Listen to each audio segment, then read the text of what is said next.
You spend hours trying to solo, but they still fall flat and don't flow like this.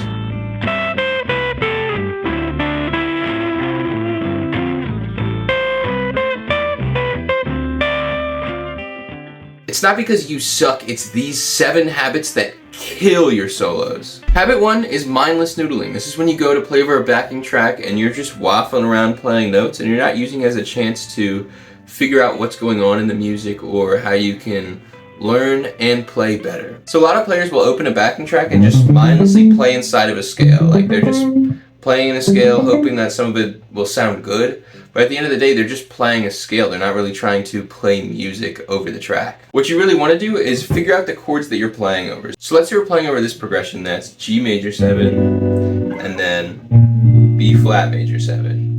If we were just sitting in a scale, it would be almost impossible to play over that and make it sound good. But if we can focus on those chords, then it becomes a lot easier, just like this.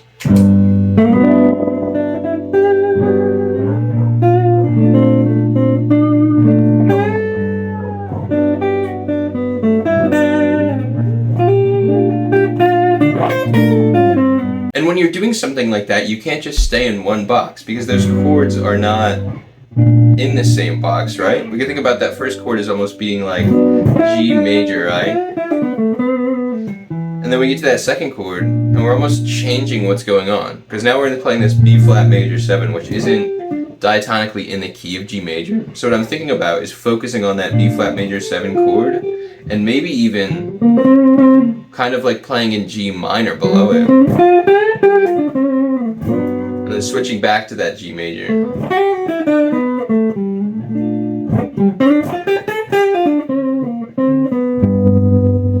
So if you're just sitting in one box, it's hard to play over progressions that move outside of the box or to just move across the fretboard. Habit 2 is not utilizing dynamics. This is when you purposefully change the volume and the energy of what you're playing to create character and story and emotion in your playing. So if I'm playing over this progression again, and I start really light and then kind of build it up, and then come back down and have waves in the energy, that would be using the dynamic control, just like this.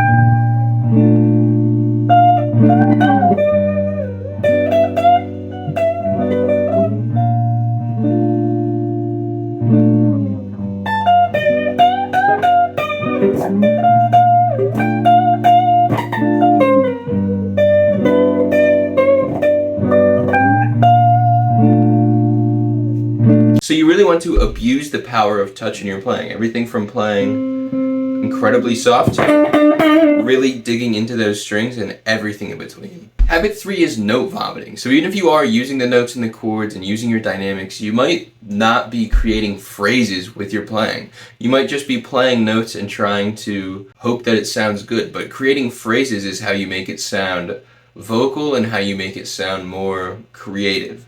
So the idea of creating a phrase is having like spread apart ideas. So you have like an idea, your phrase, and then a pause, and then another phrase. So it could be something like this.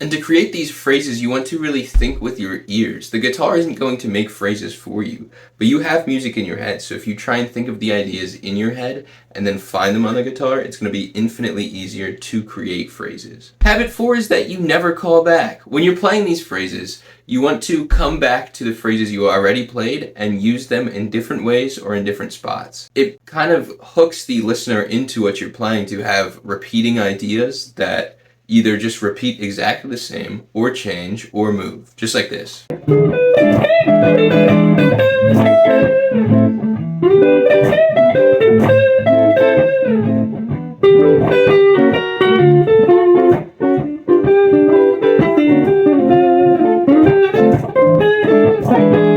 So you want to call back to the phrases you play and play them in different spots around the neck throughout the time that you're soloing. Quick note, if you're tired of feeling stuck on the guitar, click the link at the top of the description. I'll help you fix your weak spots and build a practice plan that actually works. Habit 5 is that you're scared of sliding around the neck. You might have learned solos before that use sliding in them, but when you're improvising, you just don't slide. Like, it leaves your mind fully and you're just playing notes without utilizing this sliding. And it's so important because it adds another level of character and vibe and emotion to your playing. But how do we actually slide creatively?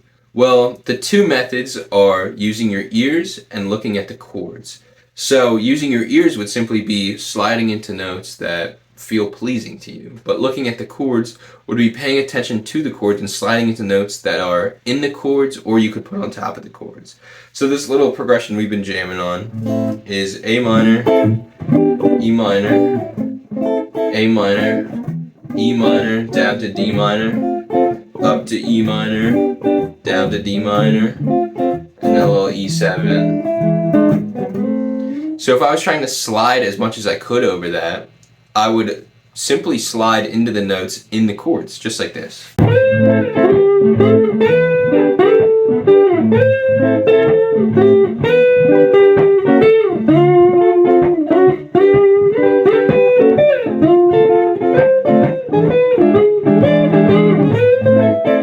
Habit 6 is just butchering your bends. You might go to play bends in your solos, but they're not on pitch and they don't have a lot of character. And the reason this is because you haven't spent the time making your bends be accurate and getting comfortable enough with them that you can add the level of character to them. But we can fix them by slowing it down a little bit. So say you want to bend and you're starting on this 5th fret of the G string, just as an example. And you're going to bend a whole step up to what would be the 7th fret of the G string. You want to play that first note, and then play that second note to get in your head.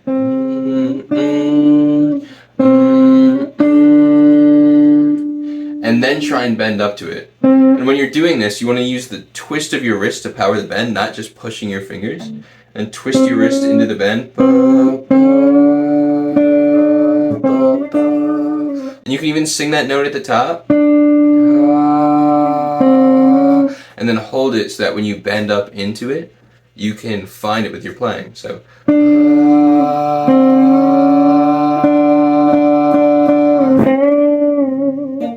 and when you're doing this, you also want to make sure that if your bending is anything, it's flat and not sharp. Because if you bend sharp, then it sounds really out of tune, really whack. But if you bend a little flat,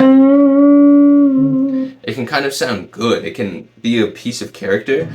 And then you can push it up. So you can bend flat, maybe bring it back down, and then push it up. It's one of my favorite things to do. Like,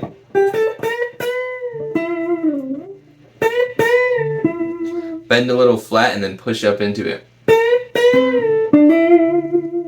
But how do we actually use these in our playing? Well, this is very similar to the sliding, where we're just going to be bending into notes that are in the chords. So let's go back to this same progression and just bend into notes that are in the chords.